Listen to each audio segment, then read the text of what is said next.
ہو رہے ہیں، اپنے طور پر نیکی کا جذبہ بڑھ چکا ہے،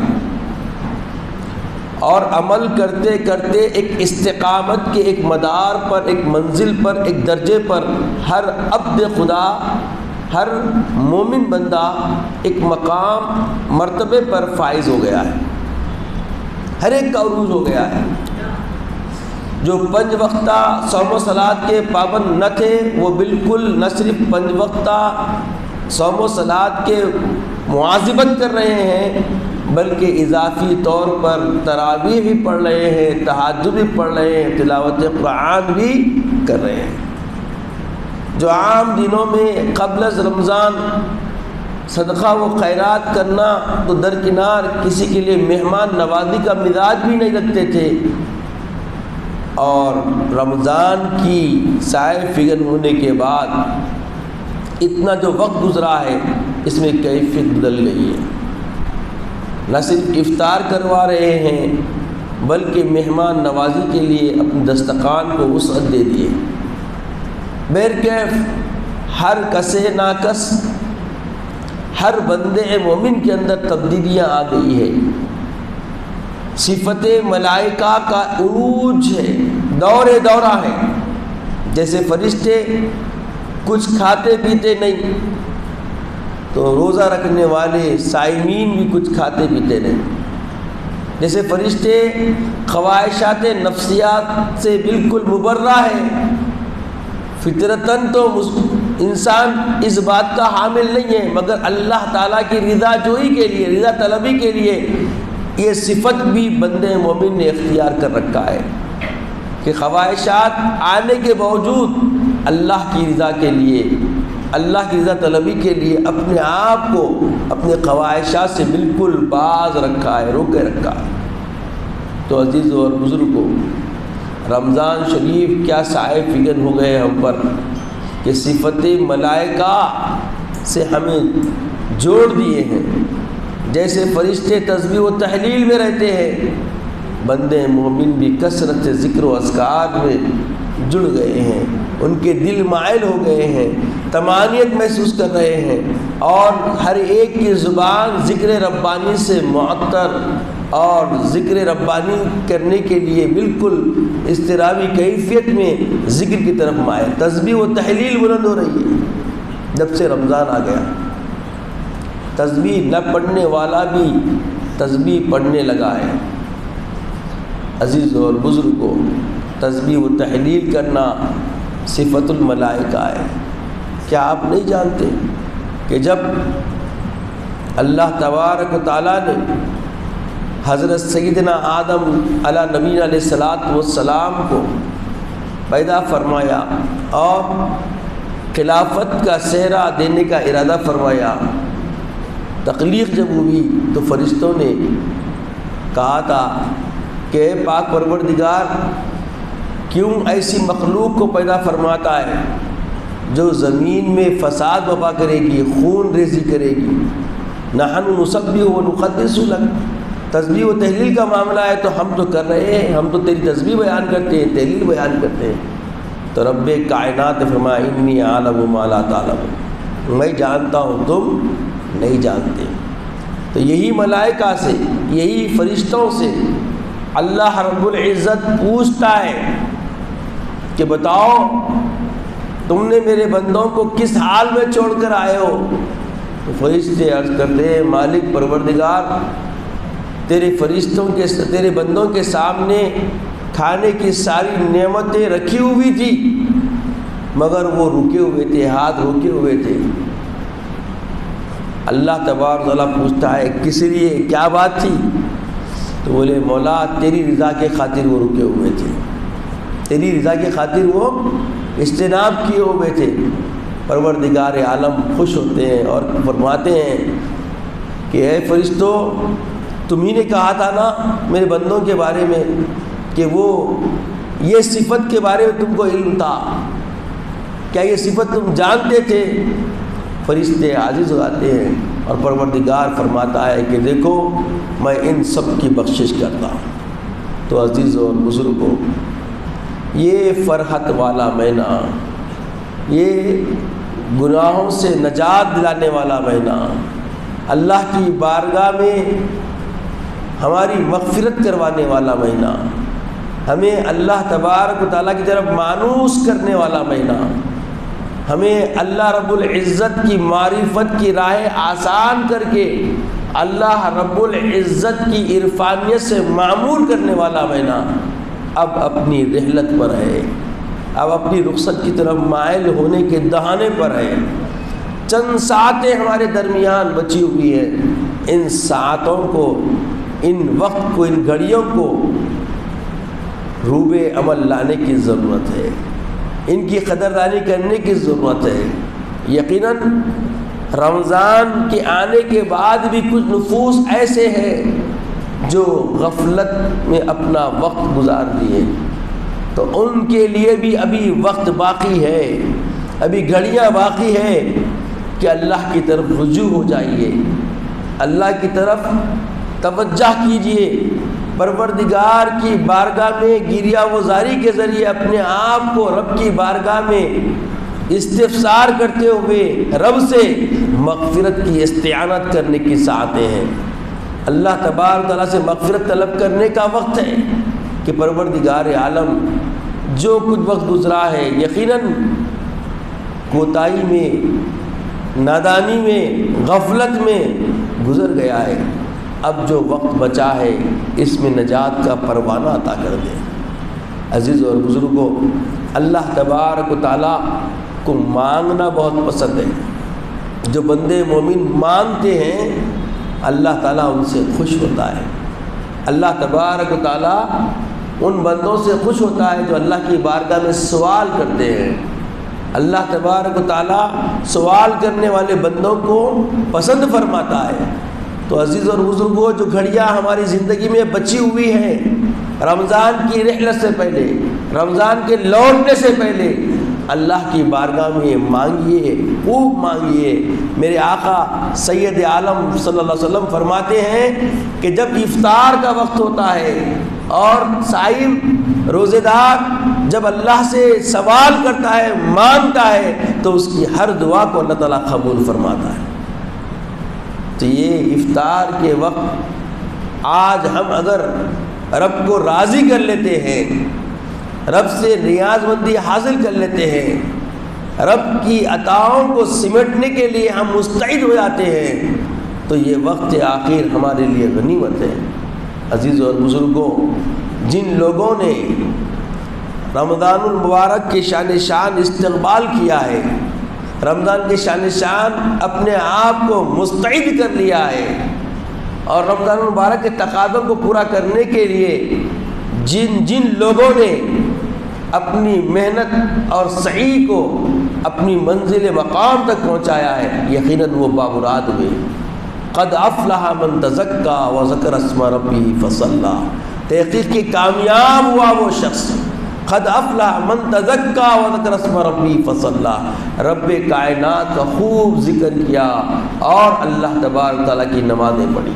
تو عزیز اور بزرگوں، جن لوگوں نے صوم و صلات کی پابندی کے ساتھ تراویح کا اہتمام کیا، تلاوت قرآن کیا، اور اللہ کی خوشنودی کے لیے اپنے ہمسایوں کے ساتھ اچھا سلوک کیا، اور اپنے حاجت مند قرابت داروں کے لیے ان کی حاجت روائی کی ہے، اور جو ضرورت مند نظر آئے ان کی ضرورتیں پوری کی ہے، تو یقیناً پروردگار عالم، دستگیر عالم، ہر وہ فکر رکھنے والے بندے مومن کی اعانت فرمانے والا ہے، استعانت فرمانے والا ہے، اس سے بہتر اسے صلہ عطا کرنے والا ہے۔ تو عزیز اور بزرگوں، یہ وقت بڑے حزن والی کیفیت کا حامل ہے ان بندوں کے لیے جنہوں نے عبادات کی لذت و چاشنی کو حاصل کر لیا، جن کے اندر سرور عبادت اپنا مقام منزل کو پہنچ گیا، جن کے نفوس پاکیزہ اور مطہر ہو گئے، اور جنہوں نے اللہ تبارک و تعالیٰ کی اعانتوں کو، اللہ تبارک و تعالیٰ کی رحمتوں کا احساس اپنے اندر پیدا کر لیا۔ عزیز اور بزرگوں، یہ وقت بڑا غنیمت ہے، اس وقت کی قدردانی اگر ہم کر لیتے ہیں تو یقیناً آنے والے ایام، آنے والی ساعتیں ہمارے لیے بہار بن کر آئے گی، خیر بن کر آئے گی، چونکہ یہی لمحے زندگانی ہیں۔ اس کے بعد زندگی کے لیے ایسے آسانیاں اور اس طریقے سے اللہ کی جو عطا کی بارش ہو رہی ہے، ایسی بارش والے ایام پھر ملیں گے یا نہ ملیں گے، اس کا کسے یقین۔ عزیز اور بزرگوں، اللہ تبارک و تعالی ہر نعمت بندے مومن کی بقا کے لیے عطا فرماتا ہے۔ اب مومن جو قدردانی کر لیتا ہے وہ فلاح پا لیتا ہے، وہ کامیاب ہو جاتا ہے، وہ مقصد و مراد کو پہنچ جاتا ہے، اور جو غفلت میں رہتا ہے وہ رانا جاتا ہے، وہ دھتکارا جاتا ہے، وہ محروم ہو جاتا ہے۔ تو عزیزوں اور بزرگوں، اپنے آپ کو محرومیت سے بچانے کے لیے ابھی ساعتیں، ابھی گھڑیاں، ابھی وقت ہمارے درمیان میں ہم پر سائے فگن ہیں۔ رب کو راضی کرنے کی سعی میں لگ جائیے، کوشش میں لگ جائیے۔ یقیناً ہم نے بہت سارے خیر کے کام کیے ہیں، اگر ہمارا یہ کام رضا طلبی ربانی ہے، ہم مخلص ہو کر کیے ہیں، تو یہ نجات کا بہترین ذریعہ ہے، کیونکہ اللہ تبارک و تعالیٰ اخلاص کو پسند فرماتا ہے۔ مخلصین کے ساتھ اللہ کی خاص عنایتیں ہیں، اللہ تبارک و تعالیٰ کی خاص نظر رحمت ان بندوں پر ہوتی ہے جو مخلص ہوتے ہیں۔ عزیز اور بزرگوں، ہر کام کے اندر اخلاص کو اپنے اندر پیدا کرنے کی کوشش کرنا یہ بندے مومن کے لیے ضروری ہے، چونکہ اللہ تبارک و تعالیٰ کہ کسی تمہارے عمل کی ضرورت نہیں ہے، وہ تو خالق ہے، وہ مالک ہے، وہ شہنشاہ کائنات ہے، جو چاہے کرے اس کا اختیار ہے، اور وہ جسے جیسا جو چاہے عطا کرنے والا ہے۔ جیسے خود اللہ تبارک و تعالیٰ فرماتا ہے کہ جسے چاہتا ہے عذاب دیتا ہے، جسے چاہتا ہے بخش دیتا ہے، یہ اس کا اختیار ہے۔ تو عزیز اور بزرگوں، یہ رمضان مبارک کا معاملہ یہ ہے کہ رمضان جس کا دوست ہو جاتا ہے، رمضان جس کا رفیق ہو جاتا ہے، قرآن جس کے لیے معنس بن جاتا ہے، اللہ تبارک و تعالیٰ قبر کے عذاب سے بھی انہیں محفوظ کر دیتا ہے، جہنم کے عذاب سے بھی محفوظ کر دیتا ہے۔ کیونکہ جب قبر کا عذاب آنے لگتا ہے تو یہ روزہ، یہ تلاوت قرآن ڈھال بن جاتے ہیں، سفرہ بن جاتے ہیں، اور عذاب قبر فوری سوال کرتا ہے کہ بھئی تم اس کو بچا کیوں رہے ہو؟ تو کہتے ہیں کہ اس نے دنیا میں ہم کو اپنا مونس جانا، اخلاص کے ساتھ ہمارا اہتمام کیا ہے، اور اس کو تنہائی میں ہم اکیلا نہیں چھوڑ سکتے۔ تو عزیز اور بزرگوں، ایسا مہینہ جس کی رفاقت، جس کو ڈھال ہونے کا تیقن سید عالم رحمت للعالمین صلی اللہ علیہ وسلم نے عنایت فرمایا ہے، ارشاد فرمایا ہے۔ تو عزیزوں اور بزرگوں، اپنے آقا صلی اللہ علیہ وسلم پر یقین اگر نہ ہو تو پھر بولیے تمہاری ہماری عبادت کس کام کی؟ یقیناً ہمارے آقا علیہ السلام نے جو فرما دیا، ایسے ہی جیسے قبر کے عذاب سے روزہ اور قرآن بچاتے ہیں، ایسے ہی جہنم کے عذاب سے بھی روزہ اور قرآن بچاتے ہیں۔ تو عزیز اور بزرگوں، جن لوگوں نے روزے کے ساتھ تراویح پڑھی، تلاوت قرآن کا اہتمام کیا، تو وہ اپنی کامیاب منزل کی طرف پہنچ گئے، کامیاب راہ کی طرف نکل گئے۔ یقیناً انہوں نے اپنے آپ کو کامیاب بنا لیا، اور جو لوگ غفلت برتے ان کے لیے بھی ساعتیں باقی ہے۔ اللہ فرماتا ہے رحمتی وسعت علی کل شیء، اللہ تبارک تعالیٰ کی رحمت ہر ایک کا احاطہ کیے ہوئے، تبھی تو کافر کفر کرنے کے باوجود خوشحال ہے، منافق منافقت کے باوجود خوشحال ہے۔ ہر وہ بندہ جو رب کی نافرمانی کر رہا ہے، نافرمانی کے باوجود اس کو روزی مل رہی ہے، سکون کی نیند مل رہی ہے۔ اس کی وجہ کیا ہے؟ رحمت للعالمین کا عطا کر دینا رب کائنات کی طرف سے، اور اللہ تعالیٰ کا یہ فرمانا ارشاد کہ میری رحمت سب کا احاطہ کیے ہوئے۔ تو اللہ کی رحمت ہی تو ہے جو اتنے بڑے نقصانات اللہ کے کارخانے قدرت میں کرنے کے باوجود اس کے امر کی نافرمانی کرنے کے باوجود، اس کی مخالفت کرنے کے باوجود راحت سے اپنی سانسیں انسان گزار رہا ہے۔ تو عزیز اور بزرگوں، اللہ تبارک و تعالی رحمت بنا کر اس مہینے کو ہم پر سایہ فگن فرمایا ہے، اور اپنے محبوب کو رحمت للعالمین بنا کر ہمارے لیے ارسال فرمایا ہے، مبعوث فرمایا ہے۔ تو رحمت للعالمین کی وجہ سے ہمیں رمضان بھی ملا، اور رمضان میں آخری ساعتیں ہم نے جاگ کر جو گزاری ہے بڑی اہمیت کی حامل تھی۔ یقیناً اگر وہ رات ہم کو میسر ہو گئی، 1000 مہینوں سے بہتر اجر و ثواب ہمارے نصیب میں آ گیا، ہماری تقدیر میں آ گیا، ہمارے نام اعمال میں آ گیا۔ اب ایسی ساعتیں پھر اس کے لوٹنے کے بعد، یہ ماہ رمضان گزر جانے کے بعد کیوں کر ہم پا سکتے ہیں؟ کسے یقین ہے کہ پھر رمضان ہمیں ملے گا؟ نہیں ملے گا۔ صحابہ کا یہ سنت عمل رہا ہے، جس کی پیروی کرنا ہمارے لیے بندگی کا ایک قرینہ قرار پاتا ہے۔ وہ کیا ہے کہ صحابہ اکرام کا یہ عمل رہا کہ رمضان کے گزرنے پر 6 مہینے تک رمضان کو اللہ کی بارگاہ میں مقبول ہونے کی دعائیں کرتے تھے، اور جب 6 مہینے گزر جاتے تو پھر رمضان سے وصال کے لیے، وصل کے لیے، رمضان سے ملنے کے لیے اپنی عمر درازی کی دعائیں کرتے تھے کہ اللہ ہماری عمر دراز فرما، رمضان سے ہم کو ملا۔ رمضان کے گزرنے پر اے پروردگار، اے رب العالمین، ہمیں رمضان کے مقبولین بندوں میں شامل فرما، ہمیں رمضان کے مقبولین بندوں میں شامل فرما۔ اور پھر جب 6 مہینے گزر جاتے تو پھر رمضان سے ملنے کا اشتیاق ان میں پیدا ہوتا۔ تو عزیز اور بزرگوں، رمضان کیا ہے؟ آقا فرماتے اگر معلوم ہو جائے، اگر رمضان کی حقیقت آشکار ہو جائے تو ہر مومن بندہ دعا کرے گا کہ سارا سال رمضان ہو جائے، سارا سال رمضان ہو جائے۔ یقیناً جن لوگوں نے رمضان کے روزے کامل طریقے سے رعایت رکھتے ہوئے ادا کیے ہیں، وہ منزل مقام مقصود کی طرف رواں دواں ہو گئے، اور جنہوں نے غفلت برتی ان کے لیے آقا علیہ السلام کا یہ ارشاد کافی ہے۔ آقا فرماتے ہیں کہ اگر کوئی رمضان کا ایک روزہ چھوڑ دے، رمضان کا ایک روزہ چھوڑ دے اور سارا سال روزہ رہ جائے، وہ ایک رمضان کے روزے کی مداومت نہیں ہو سکتی۔ اللہ اکبر! تو جن لوگوں نے روزے چھوڑے ہیں ان کی ہائے غفلت کیسی ہے! یہ کیسا مہینہ تھا کہ نیکیوں کی سوغات لگی ہوئی تھی، ہر طبیعت کی، ہر قلب کے اندر کیفیتیں بدل گئی تھی۔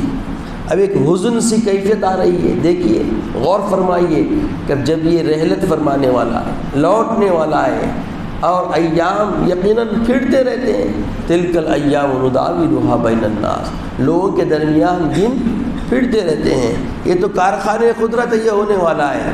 مگر عزیز اور بزرگوں، جنہوں نے اس ساعتوں اور ان لمحات زندگانی سے اپنے آپ میں عبادت سے آشنائی حاصل کر لیے، ان کے لیے حزن کا کیف، ان کے لیے ایک غم کی سی کیفیت طاری ہو رہی ہے۔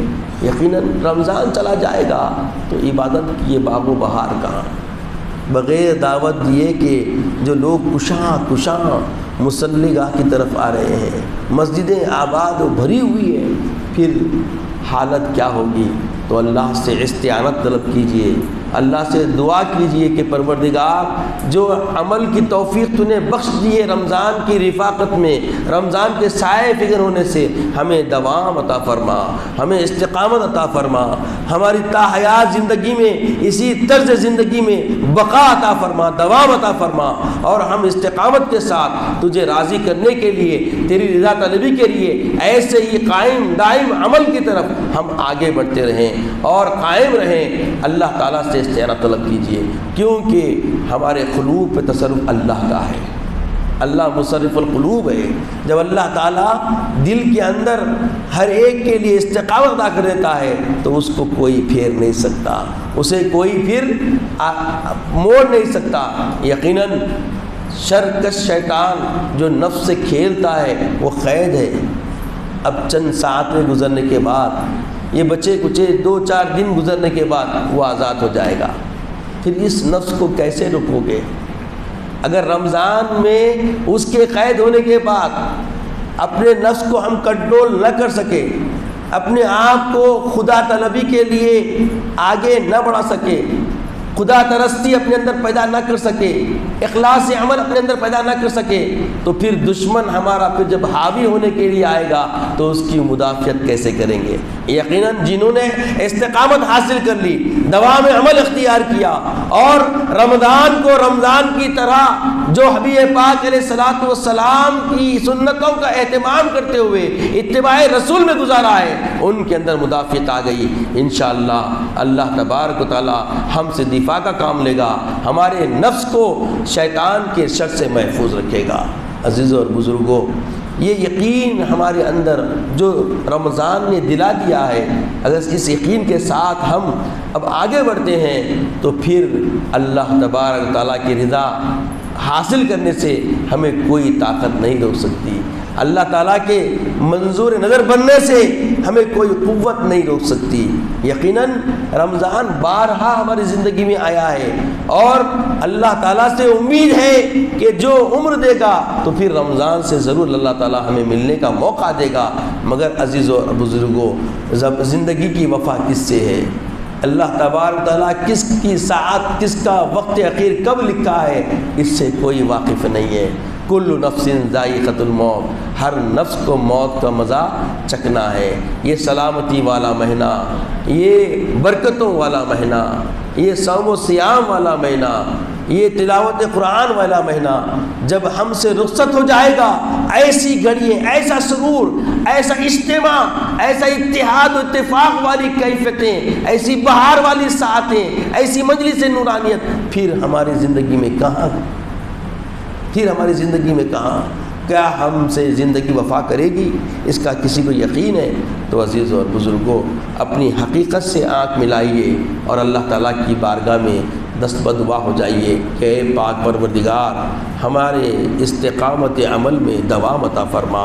مولا، رمضان کی پرنور بارونق اس ساعتوں میں جیسے ہم نے تجھ کو راضی کرنے کی مخلصانہ سعی کی ہے، مولا ایسے ہی وقت اپنے حیات کاٹنے کی ہمیں توفیق عطا فرما، وقت زندگانی گزارنے کی توفیق عطا فرما۔ مولا، استقامت تجھے راضی کرنے کے لیے استقامت والی کیفیت عطا فرما۔ اے باری لا، ہمارے اندر جو سرور عمل، لذت حسنات اور چاشنی حیات جو بندگی کی ہمیں عطا فرمائی ہے، اس پہ استقامت دائم و قائم فرما۔ مولا، ہمیں اپنے مقبولین رمضان کے بندوں میں شامل فرما۔ مولا، ہمیں اپنے مقبولین رمضان بندوں میں شامل فرما۔ مولا، ہمیں جنت کا مستحق قرار فرما۔ مولا، ہمیں جنت کا مستحق قرار فرما۔ اے باری لا، اے عطا کرنے والے وہاب، ہم تیری بارگاہ میں دست بدعا ہے مولا۔ مولا، ہماری منت مرادیں جو تیری ذات سے وابستہ ہے مولا، اسے پورا فرما۔ مولا، ہمیں عمل کی زندگی ہمارے لیے آسان فرما۔ مولا، تجھے راضی کرنے کے لیے ہمیشہ مستعد رہنے کی توفیق عطا فرما۔ مولا، ہم رمضان کی برکتوں میں ہم بارہا پابندی سے تیری بارگاہ میں آ رہے تھے، مولا یہ پابندی سے آنے کا مزاج جو ہمارا بن گیا ہے، اسے دوام و استقامت عطا فرما۔ اے باری لا، ہمارے اندر نیکیوں کے کرنے پر فرحت اور خوشی جو محسوس ہو رہی تھی، مولا اس کا سرور دوام عطا فرما۔ مولا، ہمیں ایسے ہی زندگی گزارنے کی توفیق عطا فرما، اس حسنات میں استقامت عطا فرما، عزت کی اسلام کی زندگی عطا فرما، خاتمہ بالخیر فرما، وقت نزا کلیم طیبہ عطا فرما، شہادت کی موت عطا فرما، غازی کی زندگی عطا فرما، وقت نزا اپنے حبیب پاک صلی اللہ علیہ وسلم کا دیدار عطا فرما۔ سبحان اللہ و بحمدہ، سبحان اللہ العظیم والحمد للہ رب العالمین۔